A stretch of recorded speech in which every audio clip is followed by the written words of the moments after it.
El equipo que nos grabe para ahora, con muchísimo gusto, saludar al queridísimo Ricardo Sevilla, el gran periodista y escritor Ricardo Sevilla. Mire, se han quedado rezagadas nuestras entrevistas, pero bueno, pues todo depende de estas entrevistas que hemos hecho de momento para otro ahí en la Suprema Corte. Pero te saludo con mucho gusto, Ricardo, te mando un abrazo. ¿Cómo estás, querido amigo?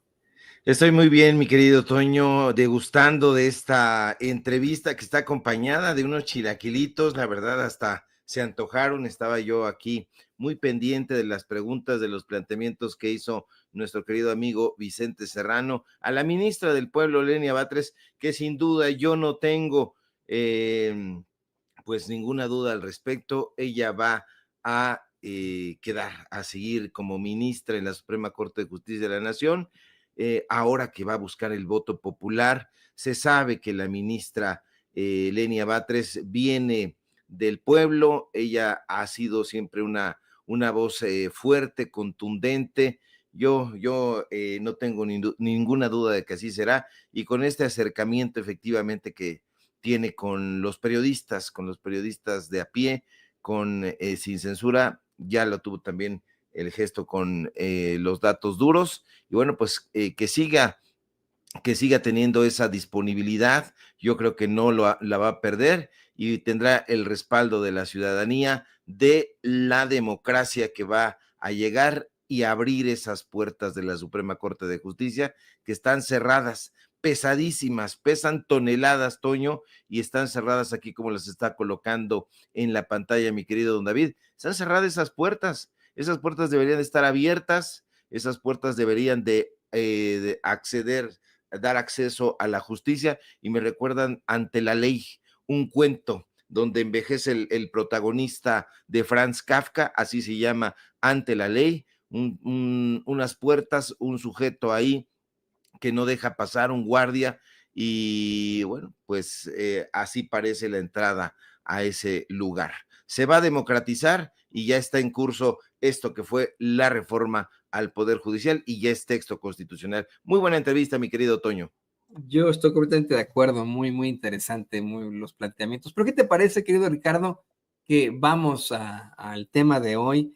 ¿Cómo es que efectivamente, y por mucho que inventen en el Partido Revolucionario Institucional, por mucho que invente el verdaderamente cínico y también siniestro de Alito Moreno, que al carecer de algún tipo de triunfo tiene que ir ahí a arrastrarse a Uruguay, dizque pues ser parte, ¿no? De los observadores de esa elección en la que gana una vez más una izquierda que es tan dura como Morena, pero allá en Uruguay.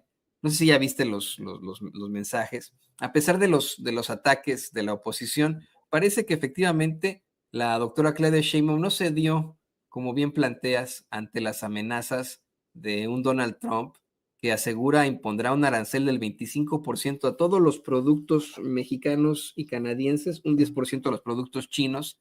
Tan pronto ponga sus patas de cabra en la oficina oval de la Casa Blanca. Y para pues escucharte, Ricardo, te quiero compartir estos tweets que emite tanto Alito Moreno como el Partido Revolucionario Institucional, tweets que de verdad resultan indignantes por su mentira, por su hipocresía, por su cinismo, ya que efectivamente la respuesta de la doctora Claudia Sheinbaum, le guste a quien le guste, como presidenta de México, más allá que como representante de la izquierda, como presidenta de México, como representante de todos los mexicanos, es contundente, es fuerte, es necesaria, dice, a un arancel vendrá otro, por supuesto que es dura. Mira lo que publica el PRI, mira lo que dice el Partido Revolucionario Institucional en sus redes sociales. Trump anuncia aranceles del 25% a productos mexicanos a partir del próximo 20 de enero. El TEMEC, la economía de nuestra relación bilateral está en riesgo. Claudia Sheinbaum minimizó esta amenaza. ¿Qué hará ahora para defender a México? En el PRI exigimos firmeza para proteger la soberanía y los intereses de nuestro país y diálogo permanente para proteger la economía mexicana, sin improvisaciones ni ocurrencias. Qué asqueroso actuar del Partido Revolucionario Institucional, y pues ni se diga de Alito Moreno. ¿Qué opinas de esto, Ricardo? Bueno, no sorprende para nada este comunicado del Revolucionario Institucional. Se sabe perfectamente que son unos inconsistentes y son unos incongruentes. Ya apuntabas efectivamente esta actuación de Alito Moreno, que la verdad mueve a risa, un personaje que ha criticado durísimamente a la izquierda latinoamericana, a la izquierda mexicana, y que va allá y alza la mano de un gobierno de izquierda. Es un patético, es un holgazán, la verdad es que es un holgazán y se va de turista, se va a pasear, a tratar de festejar, pues sí, ahí festejar triunfos de los que carece el Partido Revolucionario Institucional. Pero eso aparte, Toño, han sido vigorosas, han sido claras, han sido contundentes las palabras de la presidenta Claudia Sheinbaum. La primera mandataria ha defendido la grandeza de México ante las amenazas, porque no son otra cosa que amenazas de Donald Trump. Y fíjate que durante el periodo neoliberal, así denominado por Andrés Manuel López Obrador, desde luego que había subordinación, sí había subordinación, eh, como el PRI ahora está exigiendo firmeza y todo, había subordinación de parte de los presidentes priistas, pero a partir del mandato del presidente López Obrador se acabó esa subordinación. Y hoy la actual presidenta Claudia Sheinbaum no se achica, no le tiembla la voz y llama a la igualdad. Es una igualdad en términos económicos, Toño, y hay una superioridad, he de decirlo acentuadamente, culturalmente hablando. Pero no solo eso, la primera mandataria mexicana lanza pues un duro y contundente mensaje a la cabeza hueca del patas de cabra, dirías tú, Donald Trump, y le dice tajantemente que las armas no las producimos nosotros, los mexicanos, las mexicanas, no, las drogas sintéticas no las consumimos nosotros, los mexicanos, las mexicanas, tampoco, los muertos por la delincuencia para responder a la demanda de estos drogadictos de su país, lamentablemente, sí los ponemos nosotros. Palabras fuertes, durísimas y muy reveladoras y llenas de verdad que expresa la doctora Sheinbaum. Ahora bien, desde hace tiempo, Toño, concretamente desde el sexenio pasado, Andrés Manuel López Obrador hablaba de entender las principales causas de la migración. ¿Por qué un mexicano, una mexicana, una familia mexicana completa decide abandonar su país e irse a Estados Unidos? Esa es la entraña del asunto. Y aquí hay que responder a esta respuesta, pero es una respuesta larguísima, porque tiene múltiples aristas. Para poder entender la migración, no necesitamos este tipo de payasadas que frecuentan y que estilan en la derecha, poner ahí a payasos de peluca verde o a patéticos como Chumel. No, se necesita comprensión sociológica, comprensión psicológica. Se habla de que los mexicanos salen de su país buscando mejores salarios y oportunidades laborales allá en Estados Unidos. Pero no es solo eso, Toño. De entrada, esta idea se ha inoculado en el pueblo de México. ¿Cuál es esta idea de que en Estados Unidos las cosas son mejores? Y esa es una narrativa apoyada por los ideólogos conservadores, pero desde siempre. Los economistas neoliberales en los medios de comunicación corporativos donde tienen acceso a los micrófonos, ya deben de estar hartos los micrófonos de tantas mentiras, desde hace décadas se han dedicado a lanzar cualquier cantidad de alabanzas hacia la economía y las finanzas de Estados Unidos. Y eso ha propiciado que se perciba que allá hay un entorno más favorable para el crecimiento profesional y personal. Esa es la idea que se ha tratado de inocular, que se ha tratado de impulsar. Incluso, fíjate nada más qué preocupante, durante el periodo neoliberal se impulsó en el entorno educativo. Ahí está esta idea de que si te vas a estudiar al extranjero, que todavía cunde en muchos lados, obtendrás una mejor educación y una mejor formación académica. Pamplinas, Toño. Esa es una narrativa sembrada y alimentada por los medios de comunicación neoliberales que sirven precisamente al capitalismo. De ahí la importancia de entender los múltiples factores sociales que propician la migración. No es uno, no son dos, no son 10, no son 20, son muchísimos. La migración está influenciada por la presión social que se ejerce desde dónde? desde ciertos ámbitos del poder. Y no me refiero necesariamente al poder político, que sí ha alimentado esa narrativa, sino también al poder económico y a los personajes, estos personajes de los que ya estamos hartos, pero que ahí siguen enquistados, esos personajes que disfrazados de intelectuales se encargan de inyectarle a la población esta idea de que todo afuera de México es mejor y más grato. Hay todo un mecanismo que trabaja desde la derecha para establecer expectativas muy altas sobre el éxito en el extranjero. Desde pequeños, mucha gente que nos ve y que nos escucha recordará que nos han vendido esta percepción del futuro mejor en el sueño americano. Yo he visto, se ha visto como una esperanza de mejora de calidad. Así lo han vendido comerciales, documentales entre comillas. Mira, son muy pocos hablando de documentales, pocos testimonios visuales, donde se habla a la población sobre los riesgos y las adversidades asociadas a la migración. Pocos, casi ninguno. Cuando se habla de estos temas, Toño, lamentablemente no se habla desde las escuelas, desde los claustros o desde los centros universitarios. No, se habla desde la marginalidad, no desde la educación pública. Y eso me parece alarmante porque quienes consumimos este tipo de información desde hace muchísimos años hemos sido catalogados como rojillos, como izquierdosos, como contestatarios, como respondones, como gente indócil e insubordinada. Claro que sí, la insubordinación es lo contrario a esto que quieren la derecha, la subordinación. Si existiera una educación formal donde se le informara y se le diera a conocer a la gente todos los sucesos aciagos que tiene que atravesar una persona o una familia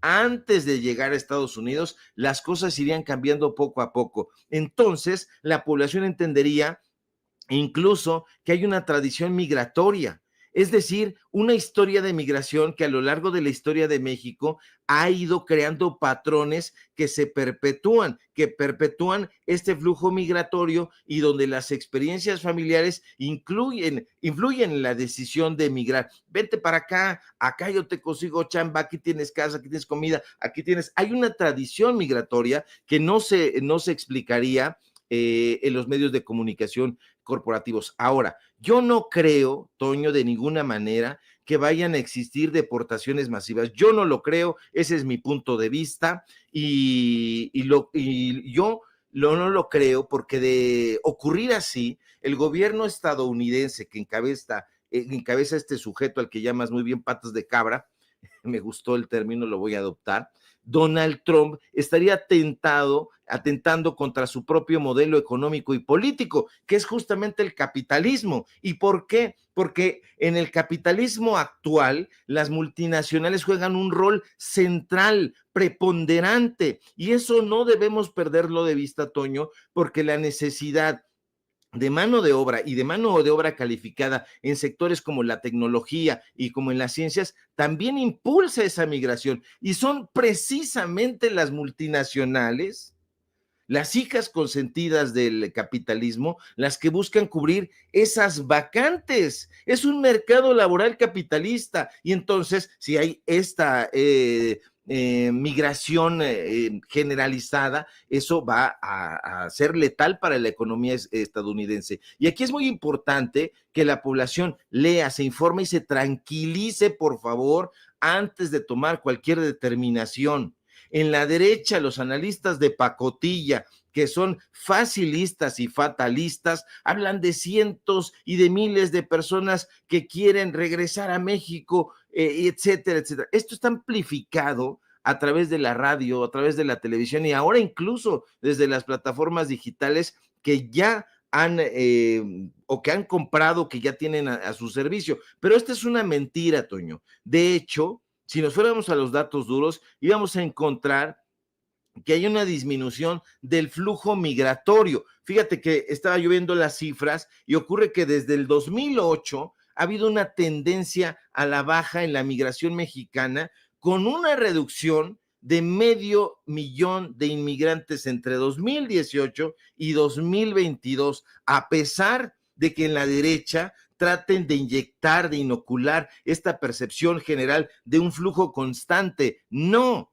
En Estados Unidos y en los medios de comunicación de la derecha se cree y se difunde la idea de que la comunidad mexicana es la que más llega, la que más arriba a Estados Unidos, pero tampoco es así. Otra de sus mentiras. En la última década, también cifras que estaba viviendo para aportar datos duros, ha aumentado la llegada de migrantes de otros países latinoamericanos y caribeños especialmente, desplazando a los mexicanos como grupo mayoritario en algunos flujos migratorios. Pero evidentemente los tarados como Chumel Torres o esa clase de payasos que se plantan ante un micrófono para reducirlo todo a una caricatura, tienen la estúpida idea de que es la población mexicana y la población migrante la que va a realizar, dicen ellos, cualquier cantidad de estupideces, porque dicen que van a realizar trabajos pocos dignos. Así dicen, Toño, trabajos poco dignos. Y yo de entrada quiero decirle a estos imbéciles